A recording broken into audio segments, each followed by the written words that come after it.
क्या गंगा स्नान सच में हमारे पाप धो देता है, या फिर आज भी हम सिर्फ जल में डुबकी लगाकर लौट आते हैं? गंगा स्नान की कथा। एक समय की बात है, भगवान शिवजी महाराज माता पार्वती के साथ पवित्र हरिद्वार में विहार कर रहे थे। पार्वती जी ने देखा सहस्त्रों लोग गंगा में नहा रहे थे, हर हर गंगे का जयकारा लगा रहे थे, लेकिन फिर भी उनके चेहरों पर दुख, चिंता और पाप का बोझ साफ दिखाई दे रहा था। पार्वती जी ने आश्चर्य से पूछा, हे देव, गंगा में स्नान करने के बाद भी इनके पाप क्यों नहीं मिटे? क्या गंगा में अब वही शक्ति नहीं रही? शिवजी मुस्कुराए और बोले, प्रिय, सामर्थ्य तो गंगा में आज भी उतना ही है, परंतु ये लोग गंगा में स्नान ही नहीं कर रहे, सिर्फ जल में भीग कर लौट रहे हैं। पार्वती जी चकित होकर बोली, कैसे नहीं कर रहे? अभी अभी तो गंगा में डुबकी लगाकर आए हैं। शिवजी ने कहा, कल तुम्हें इसका रहस्य समझाऊंगा। अगले दिन तेज बारिश होने लगी, गलियों में कीचड़ भर गया। एक चौड़े रास्ते में गहरा गड्ढा था, चारों ओर चिकनी मिट्टी फैली थी। शिवजी ने लीला की एक वृद्ध का रूप धारण किया और ऐसे उस गड्ढे में गिर पड़े जैसे कोई बूढ़ा चलने में असमर्थ होकर गिर गया हो।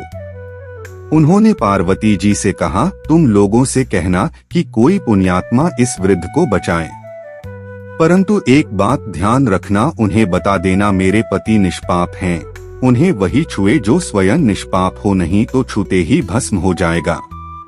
पार्वती जी तथास्तु कहकर बैठ गईं। अब गंगा स्नान करके लौटते लोग वहां से गुजरने लगे। सुंदर युवती को देखकर कईयों के मन में पाप आया। कुछ लोग लज्जा से डरे, कुछ कानून से, कुछ धर्म से। कईयों ने तो कठोर स्वर में कहा, मरने दे बुढ़े को। कई दयावान लोग भी आए, पर जैसे ही सुना जो निष्पाप होगा वही छुए, सभी पीछे हट गए। सबके मन में एक ही बात, गंगा में नहा तो आए हैं पर पाप तो अभी भी हैं, कहीं हाथ लगाते ही भस्म न हो जाएं। सैकड़ों लोग आए, सैकड़ों पूछकर लौट गए। संध्या होने लगी। शिवजी बोले, पार्वती, देखा कितने लोग सच्चे दिल से गंगा स्नान करते हैं? फिर अचानक एक युवा हाथ में लोटा लिए हर हर गंगे कहते हुए वहां पहुंचा। पार्वती जी ने उसे भी वही बात कही, जो निष्पाप होगा वही मेरे पति को छुए। युवक का हृदय करुणा से भर गया।